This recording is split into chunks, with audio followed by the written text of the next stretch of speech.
అనగనగా వెంకటాపురం అనే గ్రామంలో రామయ్య అనే వంటవాడు ఉండేవాడు. అతను వంటలు రుచికరంగా చేయగలడు.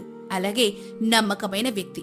అందువల్ల ఆయన చుట్టుపక్కల గ్రామాల అందరూ ఇళ్లలో ఏ శుభకార్యమైనా వంట చేయడానికి రామయ్యనే పిలిచేవారు. ఇలా ఉండగా రామయ్య భార్య కాంతమ్మ పరమ గయ్యాలి. చీటికి మాటికి రామయ్యతో గొడవ పడుతూనే ఉండేది. ఒకరోజు ఇలాగే వంట చేస్తూ వస్తున్న రామయ్యతో, ఏమండి, వంట చేయడానికి వెళ్లారు, వచ్చేటప్పుడు అక్కడ మిగిలిన వంట సామాగ్రి అంతా ఇంటికి తీసుకురావచ్చు కదా. తీసుకున్నారు, మొహమాటం.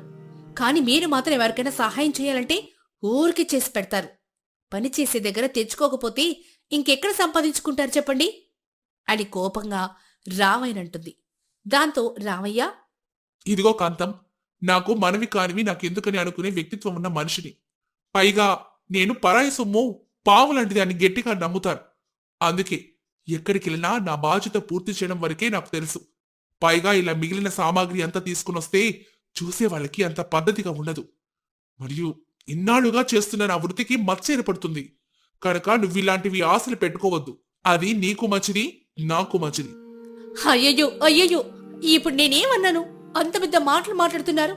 నేనేం చేసినా మన సంసారం బాగుండాలని కదా. ఏ విషయమైనా నన్నే తప్పు పడతారెందుకు? పని చేసే దగ్గర కాస్త కూరగాయలు మసాలాలు తెచ్చుకుంటే తప్పేంటి? అదిగో ఆ పొరుగుంటి కృష్ణయ్యని చూడండి. ఆయన వంటవాడే కదా, మరి ఆయన తీసుకొస్తున్నారుగా. ఆయన ఎవరు ఏమి అనరు, మిమ్మల్ని మాత్రమే అంటారా?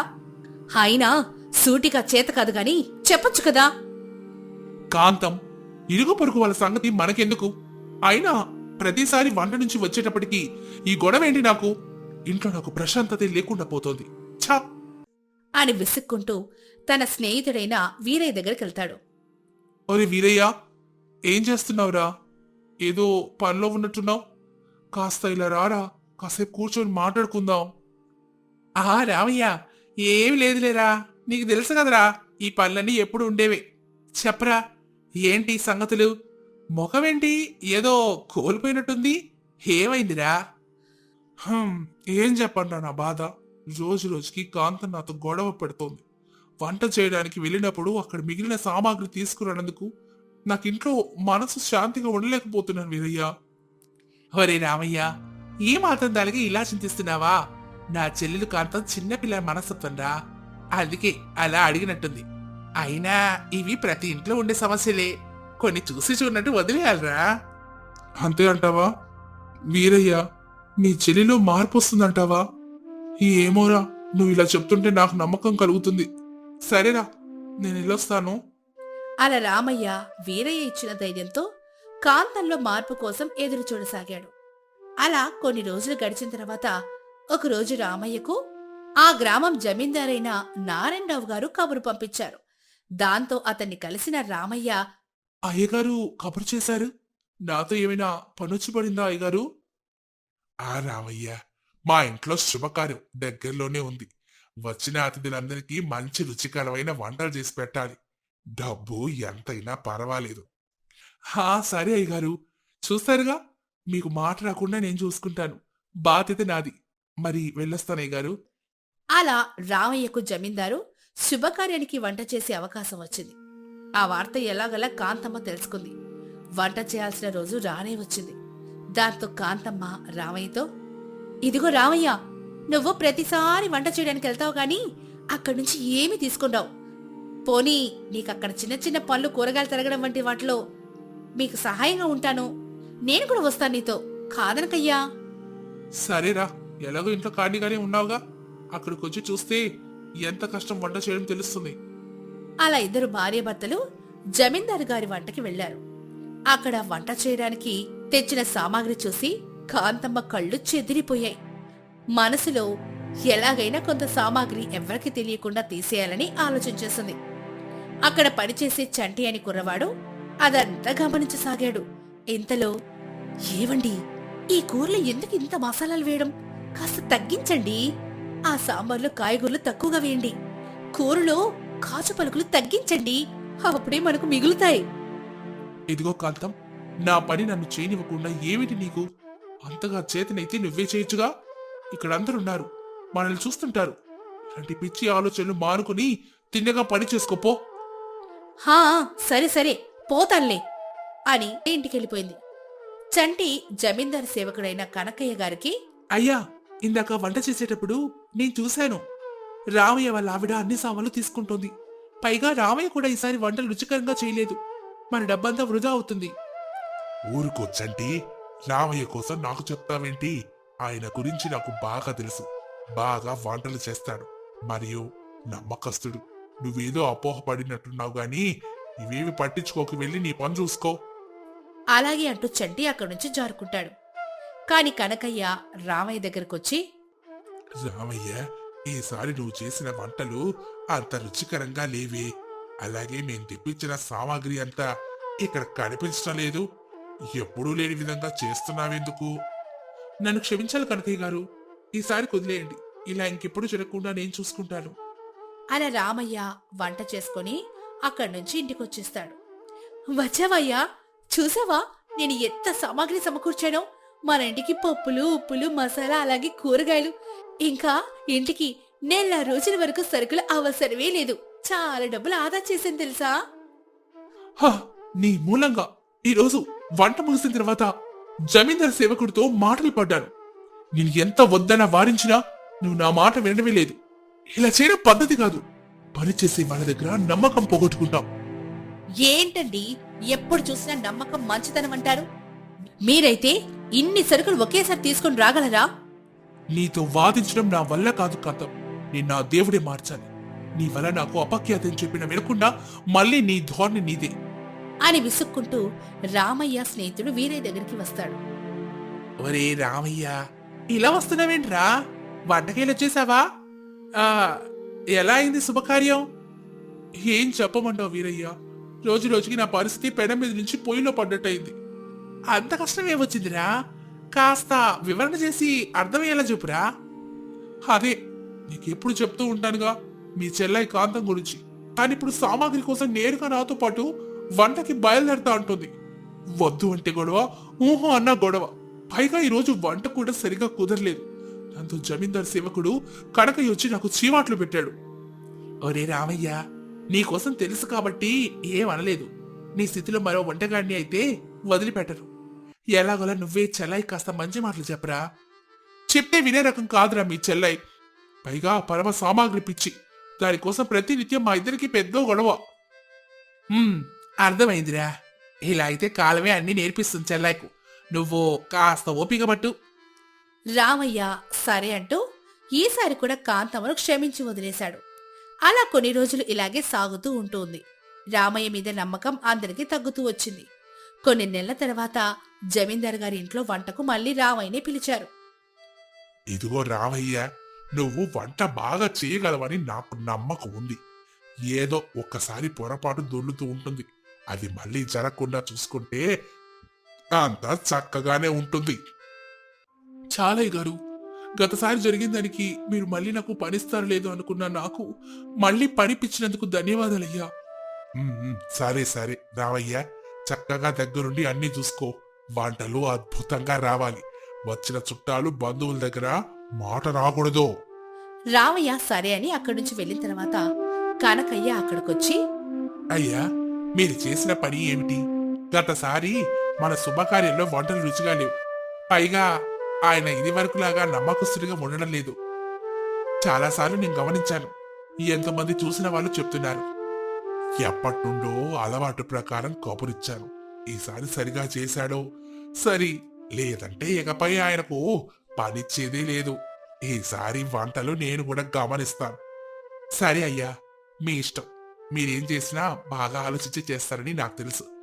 అయ్యా, సరే అయ్యా, నేను మిగతా కార్యక్రమాలు పరిశీలన చేస్తూ ఉంటాను.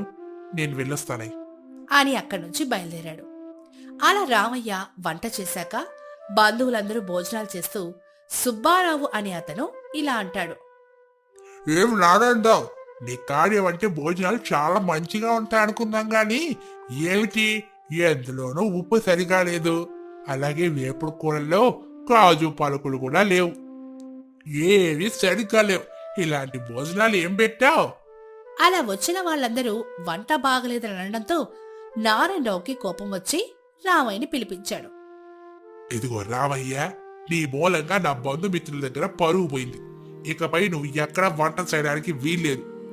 అయ్యా, అంత మాట అన్నారేంటి? అయ్యగారు, ఇలా అయితే నేను ఎలా బ్రతకాలయ్యా? నేను పని చేయకపోతే నాకు పూట కూడా గడవదయ్యా. నా సేవకుడు కనకయ్య నాకు ఎన్నోసార్లు నీ గురించి చెప్పినా నేను వినకుండా నీ మీద నమ్మకం పెట్టుకున్నందుకు నాకు తగిన శాస్తి జరిగింది. ఇంకో మాట మాట్లాడకుండా నువ్వు ఇక్కడి నుంచి బయలుదేరితే చాలా మంచిది, అందరికీ మంచిది. రామయ్య కాంతమ్మ చేసిన పనికి మాటలు పడ్డాడు. అలాగే అందరి నమ్మకాన్ని కోల్పోయాడు. అలా చాలా రోజులు పనికి వెళ్లకుండా ఇంటి వద్దనే ఉండిపోతాడు. ఒకరోజు గ్రామస్తులందరికీ వీరయ్య రామయ్య తప్పు చేయలేదని, చేసిందంతా కాంతమ్మ అని చెప్తాడు. దాంతో రామయ్యను పిలిపించి అందరూ రచ్చబండ దగ్గర సమావేశమయ్యారు. రామయ్య, నువ్వు తప్పు చేయలేదని తెలుసుకున్నావు. అనవసరంగా ఇంతకాలంగా నువ్వు శిక్ష అనుభవించావు. కానీ ఇకపై మేమందరం నిర్ణయించుకున్నది ఏంటంటే నువ్వు ఒక్కడివే వస్తే నీకు పనిస్తాం, లేకుంటే నీ ఇష్టం. అలా చెప్తూ ఉండగా కాంతమ్మ అక్కడికి చేరుకొని, అయ్యా, జమీందర్ గారు, నన్ను క్షమించండి. బుద్ధిగడ్డి తిని ఆ పని చేశాను. ఇంకెప్పుడు రామయ్య పనికి ఆటంకం కలిగించను. గ్రామస్తులందరూ నన్ను మన్నించాలని అందరికీ రామయ్యతో సహా క్షమాపణలు కోరుతున్నాను. తన తప్పును తను తెలుసుకున్నదని అందరూ తనను క్షమించి మునపటిలాగే రామయ్యకు వంట పని ఇచ్చేసేవారు. దానితో ఎక్కువ ఆశలకు పోకుండా కాంతమ్మ రామయ్యతో సంతోషంగా జీవించసాగింది. ప్రకృతి వైపరీత్యాలు మనిషి సహనాన్ని పరీక్షిస్తాయి. అలాంటి ఒక కథని ఇది. సూర్యవరం అనే అందమైన గ్రామం పక్కనే చంద్రవతి నది ప్రవహించేది. కాలక్రమేణా ఆ నది తన ప్రవాహ దిశను మార్చుకుని గ్రామం వైపు మళ్ళింది. దాంతో ఊరంతా నీట మునిగిపోయే పరిస్థితి ఏర్పడింది. గూడు కోల్పోతున్నామన్న భయంతో ఊరిలోని ప్రజలందరూ సురక్షిత ప్రాంతాలకు వలస వెళ్లిపోయారు. కాని ఆ మట్టిని, ఆ ఊరిని ప్రాణం కంటే మిన్నగా ప్రేమించిన 3 కుటుంబాలు మాత్రం అక్కడే ఉండిపోయాయి. వారే రామయ్య జానకమ్మ, సోమయ్య సుశీలమ్మ మరియు చంద్రయ్య చంద్రమ్మ. ఇల్లు నీట మునిగితే పడవల ఇల్లుగా మార్చుకుని నదిపైనే తమ నూతన జీవితాన్ని మొదలెట్టారు. ఒకరోజు ఉదయం రామయ్య తన భార్య జానకమ్మతో ఇలా అంటాడు. జానకమ్మ, ఆ సూర్య భగవానుడు మనల్ని పలకరిస్తున్నాడు చూడు. ఈ నది ఎంత ప్రశాంతంగా ఉందో కదా. ప్రశాంతంగానే ఉందండి. కానీ ఈ నీటి గలగలల మధ్య నిద్రపోవడం అలవాటు కావడానికి నాకు చాలా రోజులు పట్టింది. అయినా మన ఊరు కళ్ళ ముందే నీళ్ళల్లో మునిగిపోతుంటే మనసు భారంగా ఉందండి. అవును జానకమ్మ, కానీ ఇక్కడి నుంచి వెళ్ళి ఆ పట్నం మేడల్లో మనం బ్రతకలేం. మన పూర్వీకులు నడిచిన ఈ నేల ఇప్పుడు నీటి అడుగున ఉన్న మనదే. ఆ నమ్మకమే మనల్ని ఇక్కడే ఉంచింది. ఇంతలోనే పక్క పడవ నుండి సోమయ్య గొంతు వినిపించింది. సోమయ్య రామయ్య కంటే కొంచెం చిన్నవాడు, కాని చాలా ఉత్సాహవంతుడు. రామయ్య అన్నయ్య, ఇవాళ నది అవతల వైపు చేపలు ఎక్కువగా ఉన్నాయని విన్నాను. చంద్రాయని కూడా పిలువు. మనం వేట పడవల్ని సిద్ధం చేయాలి కదా. పిలుస్తున్నాను సోమయ్య. చంద్రయ్య, ఓ చంద్రయ్య, ఇంకా నిద్రపోతూనే ఉన్నావా ఏంటి? చేపల వేటకి వెళ్ళాలి, త్వరగా లే. అప్పుడు చంద్రయ్య తన పడవ ఇంటి నుండి బయటకు వచ్చి ఇలా అంటాడు. ఎప్పుడో నిద్ర లేశాను రామన్నా. సాంద్రమ్మ ఇంకా వంట చేయలేదు. వంట కాగానే తిని బయలుదేరదామని చూస్తున్నా. యావండి, గింజలు ఉడకడానికి సమయం పడుతుంది. ఈ పడవలో పొయ్యి వెలిగించడం అంటే మాటలా? గాలికి పొయ్యి ఆరిపోతామంటే ఎంతో జాగ్రత్తగా ఉండాలి. అప్పుడు సుశీలమ్మ సోమయ్య పడవ నుంచి, అవును చంద్రమ్మక్క, మన ఇళ్లలో ఉన్నప్పుడు పెద్ద పెద్ద కట్టెల పొయ్యిల మీద నిమిషాల్లోనే వంట అయిపోయేది. ఇప్పుడు ఈ చిన్న పడవల మీద ప్రాణం అరచేతులు పెట్టుకొని వంట చేయాల్సి వస్తుంది. బాధపడకండి చెల్లెల్లారా, మనకు నీడిచ్చే ఇల్లు పోయినా ఈ నది మనకి తోడుంది. ఈరోజు నేను చింతపుండు పులుసు చేస్తున్నాను. అందరం కలిసి తిని మన వాళ్ళని వేటకి పంపుదాం. నది మధ్యలో ఉన్న ఆ 3 ఇళ్ల పడవలు ఒక చిన్న గ్రామంలో కనిపిస్తున్నాయి. ప్రతి కుటుంబానికి 2 పడవలున్నాయి. ఒకటి ఉండటానికి ఉపయోగించే ఇల్లు పడవ, మరొకటి చేపలు పట్టడానికి వేటాడే పడవ. మహిళలు ఇల్లు పడవలో ఉండి ఇంటి పనులు చూసుకుంటుంటే పురుషులు వేట పడవలపై చేపల కోసం వెళ్తూ ఉంటారు. చూసారా అన్నయ్య, ఆ దూరంలో కనిపిస్తున్న గుడి గోపురం ఇంకా నీటిపైన కనిపిస్తోంది. మన ఊరి జ్ఞాపకంగా అదొక్కటే మిగిలింది. అవును సోమయ్య, ఆ గుడి ముందర మనం ఎన్ని ఉత్సవాలు చేసుకునే వాళ్ళము కదా. అన్నయ్య, ఊరి జనం అందరూ వెళ్ళిపోయి తప్పు చేశారనిపిస్తోంది. పట్నంలో కాలుష్యం, ఇరుకు గదుల మధ్య నలిగిపోయే కంటే ఇలా ప్రకృతి ఒళ్ళో బ్రతకడం ఎంతో మేలు కదా. ప్రతి మనిషికి ఒక ఆలోచన ఉంటుంది చంద్రయ్య. వారు భయపడ్డారు, మనం ధైర్యం చేశాం. సరే, ఇక సమయం వృధా చేయొద్దు, వలలు తీసుకోండి. ఇవాళ గాలివాటం చూస్తుంటే మంచి వేట దొరికేలాగే ఉంది. ముగ్గురు పురుషులు తమ వేట పడవల మీద నది లోపలికి ప్రయాణమయ్యారు. వారి భార్యలేమో తమ పడవల మీద నిలబడి వారిని చూస్తూ ఉండిపోయారు. జానకమ్మక్క, మన వాళ్ళు వెళ్తుంటే మనసులో ఏదో చిన్న భయం. ఏ నది ఎప్పుడు ఎలా మారుతుందో ఎవరికి తెలుసు? భయం ఎందుకు సుశీల? ఈ చంద్రవతి తల్లి తన బిడ్డలకు హాని చేయదు. మన నిజాయితీగా కష్టపడి బ్రతుకుతున్నాం. ఆ భగవంతుడు మనల్ని రక్షిస్తాడు. అక్క, ఇవాళ వంట అయ్యాక మనం కూడా కాసేపు వల్లేద్దామా? కూరగాయలు అయిపోయాయి. చేపలమ్మగా వచ్చిన డబ్బుతోనే మళ్ళీ సంతకెళ్ళి సరుకులు తేవాలి. తప్పకుండా చంద్రమ్మ. ఈ పడవలో కూర్చుని దిగులు పడ్డం కంటే పని చేయడం మిన్న. పద, ముందు ఈ పడవల్ని శుభ్రం చేద్దాం. పడవలో వంట చేయడం, నిద్రపోవడం ఒక సవాల్తో కూడుకున్న పని. కాని ఈ 3 కుటుంబాలు దాన్ని ఒక కళగా మార్చుకున్నాయి. నీరు పడవలోకి రాకుండా జాగ్రత్త పడ్డం, ఆహారాన్ని పొదుపుగా వాడుకోవడం వారు నేర్చుకున్నారు. మధ్యాహ్నం సమయానికి వేట ముగించుకొని రామయ్య బృందం తిరిగొచ్చారు. ఇవాళ చూడండి, పెద్ద పెద్ద చందమామ చేపలు దొరికాయి. సంతలో వీటికి మంచి ధర వస్తుంది. చంద్రయ్య, నువ్వు ఆ ఒడ్డుకెళ్ళి ఈ చేపలు అమ్మిరా. ఆ వచ్చిన డబ్బుతో బియ్యం, ఉప్పు, నూనె తీసుకునిరా. గుర్తుందిగా, మన దగ్గర నూనె అయిపోయింది. గుర్తున్నానయ్యా, మళ్ళీ సీకటి పడి లోపల వచ్చేస్తానులే. చంద్రబాబు, నా సంచి ఇవ్వు. ఇదిగోండి, జాగ్రత్తగా వెళ్ళిరండి. ఒడ్డున జనం మనల్ని చూసి నవ్వుతుంటారు. అయ్యేం పట్టించుకోకండి. నవ్వనివ్వవే చంద్రమ్మ. సొంత నెలను వదిలి పారిపోయిన వరకు ఆ మట్టి కోసం పోరాడి వారి విలువ ఏం తెలుస్తుంది చెప్పు. చంద్రయ్య ఒక చిన్న పడవ మీద ఒడ్డుకి బయలుదేరాడు. మిగిలిన వారు పడవపైనే తమ పనుల్లో నిమగ్నమయ్యారు. రామయ్య బావా, మన ఊరు మునిగిపోయిన చోట ఇప్పుడు చేపలు ఇస్తున్నాయి. భూమి మీద నడిచిన మనం ఇప్పుడు నీటి మీద తేలుతున్నాం. జీవితం ఎంత విచిత్రం కదా. జీవితం అంటేనే మార్పు సుశీల. ఒకప్పుడు మనం భూమిని నమ్ముకున్నాం, ఇప్పుడు ఈ నీటిని నమ్ముకున్నాం. దేనికైనా కష్టం తప్పదు, కానీ మన సంస్కారాన్ని, మన మూలాలను వదులుకోకూడదమ్మా. నిజం చెప్పారండి. అందరూ వెళ్ళిపోయినా మనం ఒకరికొకరం తోడుగా ఉండడం మన అదృష్టం. ఈ నది మధ్యలో మనం ఒక చిన్న ప్రపంచాన్ని సృష్టించుకున్నాం. అవును, రేపు నేను నది ఎగువకు వెళ్ళి అక్కడ ఏమైనా పాత సామాన్లు దొరుకుతాయేమో చూస్తాను. మన పడవలకు కాస్త మరమ్మతులు అవసరం. సరే సోమయ్య, కానీ జాగ్రత్త, ప్రవాహం పెరిగే అవకాశం ఉంది. చీకటి పడింది. చంద్రయ్య తిరిగొచ్చాడు. సంత నుంచి సరుకులు తెచ్చాడు. అన్నయ్య, సంతలో జనం మన గురించే మాట్లాడుకుంటున్నారు. సూర్యవరం పిచ్చోళ్ళని మనల్ని పిలుస్తున్నారు. ఇంకానా మీరక్కడే ఉన్నారు? పట్నం వచ్చేయచ్చు కదా అని అడుగుతున్నారన్నయ్య. మరి నువ్వేమన్నావు? నేను నవ్వి ఊరుకున్నానులే అన్నయ్య. మాకులేని బాధ మీకెందుకని చెప్పాను. బాగా చెప్పావు చంద్రయ్య. మనల్ని చూసి జాలిపడే వారికి మన ఆనందం అర్థం కాదు. ఈ పడవలో తింటుంటే ఏదో యాత్రకు వచ్చినట్లు అనిపిస్తోంది కదా. మన మధ్య ఉన్న ఈ ఐకమత్యమే మన బలం. అక్క, ఇవాళ వంట చాలా బాగా కుదిరింది.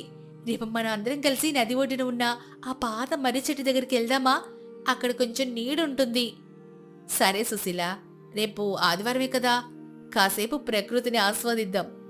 ఆ రాత్రి రామయ్య మంచం మీద పడుకొని ఆకాశం వైపు చూస్తున్నాడు. జానకమ్మా, నిద్రపోతున్నావా? లేదండి, నా మనసులో ఒక ఆలోచన మెదులుతుందండి. ఏంటది? మనం ఇక్కడ ఉండడం వల్ల లోకానికి ఏం సందేశం ఇస్తున్నాము అని. అందరూ పారిపోతుంటే మనం ఇక్కడే ఉన్నాం కదా. మనమిచ్చే సందేశం ఒకటే జానకమ్మా. కష్టం వచ్చినప్పుడు పారిపోవడం కాదు, దాన్ని ఎదుర్కోవడం నేర్చుకోవాలి. మన ఇల్లు పోయింది, కానీ మన అస్తిత్వం పోలేదు. ఈ పడవే మన పోరాటానికి గుర్తు. మరుసటి రోజు ఉదయం అందరూ అనుకున్నట్టే ఆ పాత మర్రి చెట్టు దగ్గరికి వెళ్లారు. ఆ చెట్టు సగం నీటిలో మునిగున్నా ఇంకా పచ్చగానే ఉంది. చూసారన్నయ్య, ఈ సెట్ కూడా మళ్ళాగే ఉంది. వేళ్ళు నీటిలో ఉన్నా తలపైకెత్తి గాలి పీలుస్తోంది. నిజం చంద్రయ్య, ప్రాణం ఉన్నంత వరకు పోరాడాలని ఈ చెట్టు మనకు చెప్తోంది. మనం తెచ్చుకున్న భోజనం ఇక్కడ తిందాం. ఈ చెట్టు నీడలో కూర్చుంటే మన పాత రోజులే గుర్తొస్తున్నాయి. అవునక్క, ఇక్కడే కదా మనం చిన్నప్పుడు ఆడుకుంది. ముగ్గురు మహిళలు ముచ్చట్లు చెప్పుకుంటూ ఉంటే పురుషులేమో పడవల్ని సరిచేస్తున్నారు. ఆ సమయంలో అటుగా ఒక పెద్ద నౌక వెళ్తోంది. అందులో ఉన్న వ్యక్తులు వీరిని చూసి ఆశ్చర్యపోయారు. ఓయ్, మీరెవరు? ఇక్కడేం చేస్తున్నారు? ఈ ఊరు ఎప్పుడో ఖాళీ అయిపోయిందిగా. మేము సూర్యవరం వాసులమండి. ఊరు ఖాళీ అయి ఉండొచ్చు, కానీ మా ఊపిరి ఇంకా ఈ ఊర్లోనే ఉంది. అందుకే మేము ఈ పడవల్లో ఇక్కడే నదిపైనే బ్రతుకుతున్నాం. అదేంటి, నది నీళ్ళ మీద ఎలా బ్రతుకుతున్నారు? ప్రమాదం కదా. ప్రమాదం లేని చోటు ఎక్కడుంది నాయనా? పట్నంలో మేడల మీద ఉన్నా ఏదో ఒక భయం ఉంటుంది. ఇక్కడ మాకు నది తల్లి తోడుంది. మేము చాలా సంతోషంగానే ఉన్నాం. మీ ధైర్యానికి దోహార్లు. మీలాంటి వాళ్ళు ఉండడం వల్లే ఇంకా ఈ నేల మీద గౌరవం మిగులుంది. ఏమైనా సాయం కావాలా? ధన్యవాదాలు నాయనా. మాకు మా కష్టం మీద నమ్మకం ఉంది. సాయం కంటే మీ ఆశీర్వాదం చాలు. ఆ నావ వెళ్ళిపోయింది. సూర్యవరం ప్రజల కథ నది వెంట ప్రవహిస్తూనే ఉంది. రోజులు గడుస్తున్న కొద్దీ వారిలో పట్టుదల పెరిగింది. ఇలా ఉండగా ఒకరోజు విపరీతమైన వర్షం మొదలైంది. ప్రవాహం పెరుగుతోంది. అన్నయ్య, వర్షం పెరిగిపోతుంది. పడవలు అదుపు తప్పుతున్నాయి. ఏం చేద్దాం? కంగారు పడుకు సోమయ్య. అందరూ తమ పడవల తాళ్ళను ఆ మర్రి చెట్టుకి గట్టిగా కట్టండి. మనందరం ఒకే పడవలో ఉండడం మంచిది. జానకమ్మ, సుశీల, మా పడవలోకి వచ్చేయండి. గాలివాన బీభత్సం సృష్టిస్తోంది. నది ఉగ్రరూపం దాల్చింది. కానీ ఆ 3 కుటుంబాలు ఒకరి చేతిలో ఒకరి పట్టుకుని ధైర్యంగా నిలబడ్డారు. స్వామి, మా రక్షణ నీది. మేము నీ నీడలోనే ఉన్నాం. అక్క, పడవ ఊగుతోంది. భయంగా ఉంది. ధైర్యంగా ఉండి చంద్రమ్మ. ఈ నది మనకి అన్నం పెడుతుంది. ఇదే మనల్ని కాపాడుతుంది. సోమయ్య, ఆ తాళ్లాగు. చాలాసేపు బీభత్సమైన వర్షం కురిసింది. చివరికి వర్షం తగ్గింది. నది మళ్ళీ ప్రశాంతమైపోయింది. ఆ మర్రి చెట్టుకి తాడు కట్టడం వల్ల వారి పడవలు సురక్షితంగా ఉన్నాయి. చూసారా, ప్రకృతి మనల్ని పరీక్షించిందంతే. కానీ మనం ఓడిపోలేదు. ఐకమత్యంగా ఉంటే ఏ తుఫానైనా ఎదిరించొచ్చు. అవునన్నయ్య, ఇవాళ మనం ఒకరికొకరు తోడలేకపోతే ఏమైపోయేవాళ్ళము. ఈ వర్షం మనకు ఒక పాఠం నేర్పింది. జీవితం ఎప్పుడు ఒకేలా ఉండదు, కానీ మనం దేనికైనా సిద్ధంగా ఉండాలి. ఆ రోజు నుంచి వారి మధ్య ఐకమత్యం ఇంకా బలపడింది. పడవలో జీవనం వారికి భారంగా అనిపించలేదు. అది ఒక గౌరవంగా మారింది. ఊరు నీళ్లల్లో ఉన్న వారి సంస్కృతిని వారు పడవలోనే బతికించుకున్నారు. మరి ఈ కథ ద్వారా మనం తెలుసుకున్న నీతేంటో తెలుసా? జీవితంలో కష్టాలు రావడం సహజం. పరిస్థితులు తారుమారినప్పుడు భయపడి పారిపోవడం కంటే ఉన్న వనరులతోనే కొత్త జీవితాన్ని నిర్మించుకోవడం గొప్పతనం. ఆ 3 కుటుంబాలు నిరూపించిన సత్యం ఒక్కటే: ఇల్లు అంటే గోడలు, పైకప్పు కాదు. ఇల్లు అంటే మన మనసులో ఉండే మమకారం మరియు ఐకమత్యం. సూర్యవరం గ్రామం ఇప్పుడు నీటి అడుగున ఉన్న ఆ 3 పడవల రూపంలో ఇంకా సజీవంగానే ఉంది. వారు పడవలో సాగిస్తున్న ఈ ప్రయాణం రేపటి తరానికి ఒక గొప్ప స్ఫూర్తి.